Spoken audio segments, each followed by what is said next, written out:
Assalamualaikum warahmatullahi wabarakatuh.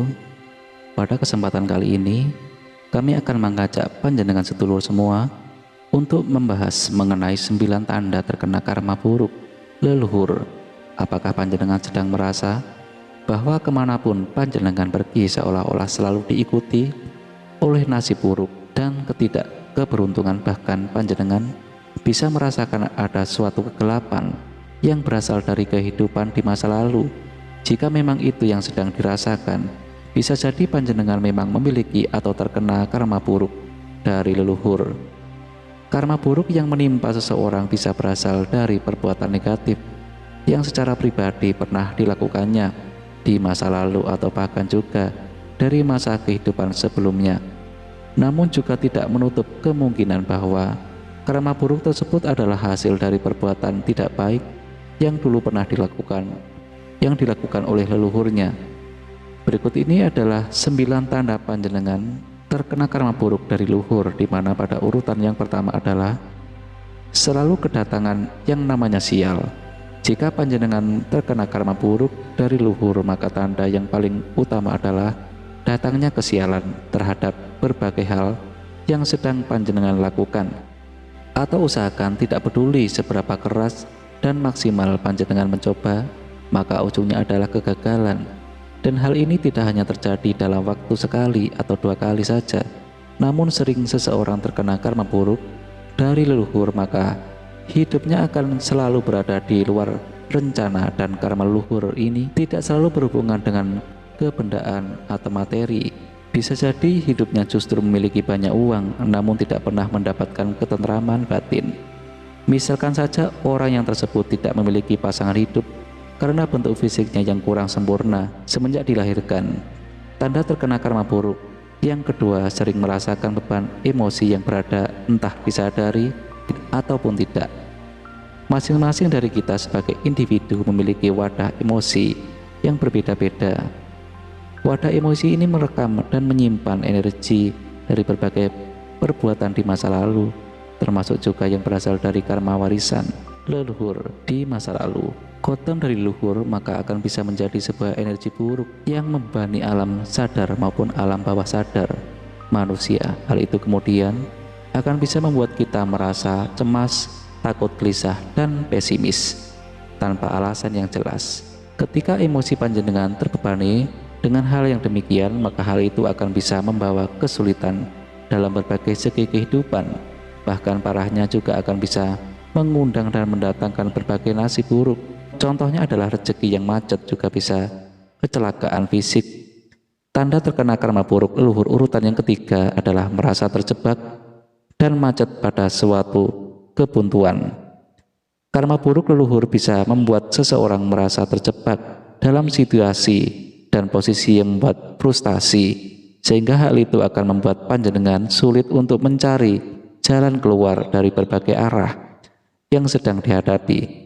Seolah-olah semua jalan yang ditempuh selalu berkunjung pada kebuntuan yang menguras moral dan energi. Segala sesuatu yang terjadi dalam hidup kita, entah itu merupakan sesuatu yang baik ataupun yang kurang baik, bukanlah suatu kejadian yang terjadi secara kebetulan. Kejadian yang terjadi secara kebetulan saja, melainkan suatu rangkaian sebab akibat dari perbuatan kita maupun leluhur kita.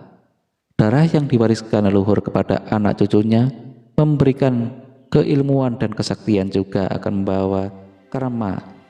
Pertanda terkena karma buruk leluhur urutan yang keempat adalah banyaknya cita-cita dan tujuan hidup yang tidak bisa terpenuhi.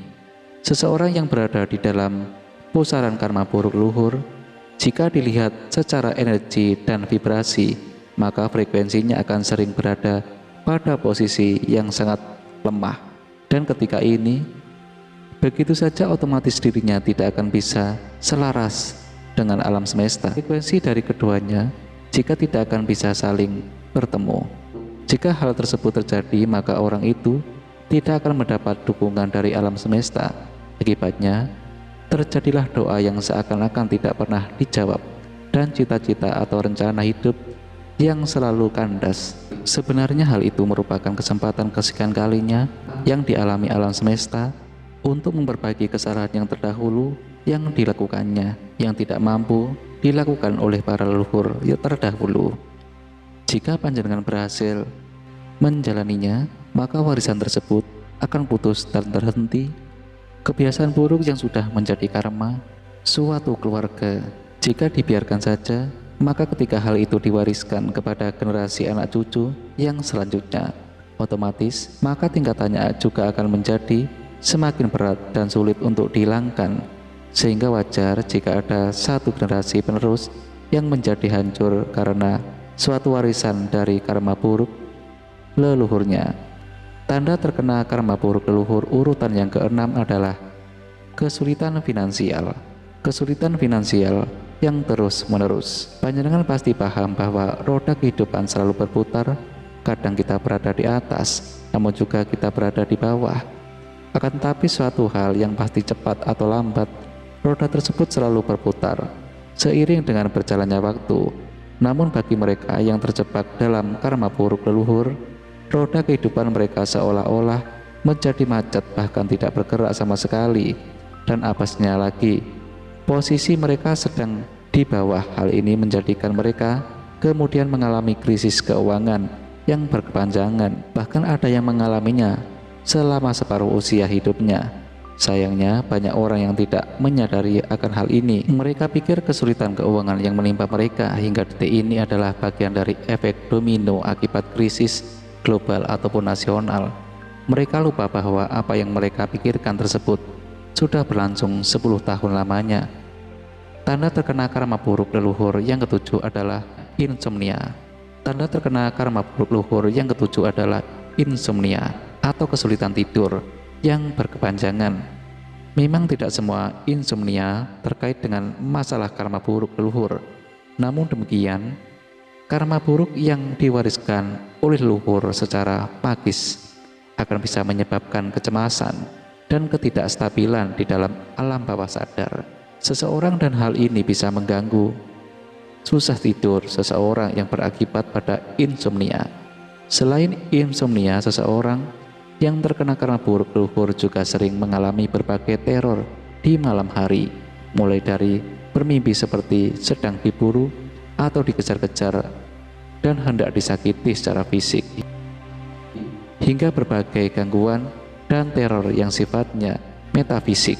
Tanda terkena karma buruk leluhur urutan yang ke-8 adalah memiliki keluarga yang selalu bermasalah. Dampak negatif dari karma buruk leluhur juga bisa menghancurkan panjenengan yang akan dimulai dari lingkungan yang paling dekat, yang tidak lain tidak bukan adalah keluarga panjenengan sendiri.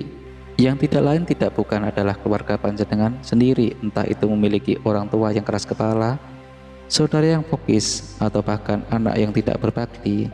Semua permasalahan yang terjadi di dalam keluarga tersebut akan berputar dan seolah-olah tidak kunjung selesai. Padahal sebab dari segala terjadinya masalah itu biasanya hanyalah suatu hal yang sepele yang kemudian memperbesar atau malah dibesar-besarkan. Tanda terkena karma buruk leluhur yang ke-9 adalah hidup panjenengan akan selalu dikelilingi oleh orang-orang yang negatif. Karma buruk leluhur bisa diibaratkan seperti seonggak bangkai yang ditutupi, dan bagaimanapun caranya kita menyimpan bangkai tersebut, pada akhirnya yang akan datang hanyalah lalat.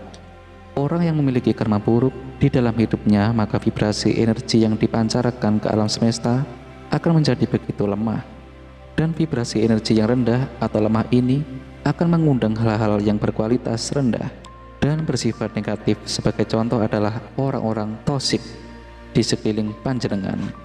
Setelah panjenengan tahu mengenai ciri-ciri orang yang terkena karma buruk leluhur, kemudian pastilah muncul suatu pemikiran bagaimana cara memutus karma buruk leluhur tersebut. Hal itu pasti akan kami bahas di suatu waktu nanti di channel ini. Demikianlah pembahasan kita tentang tanda terkena karma buruk leluhur. Semoga dengan menyaksikan video ini, panjenengan akan mendapatkan wawasan yang bermanfaat sebagai penutup. Semoga panjenengan sekeluarga senantiasa sehat, selamat, dan berlimpah rezekinya.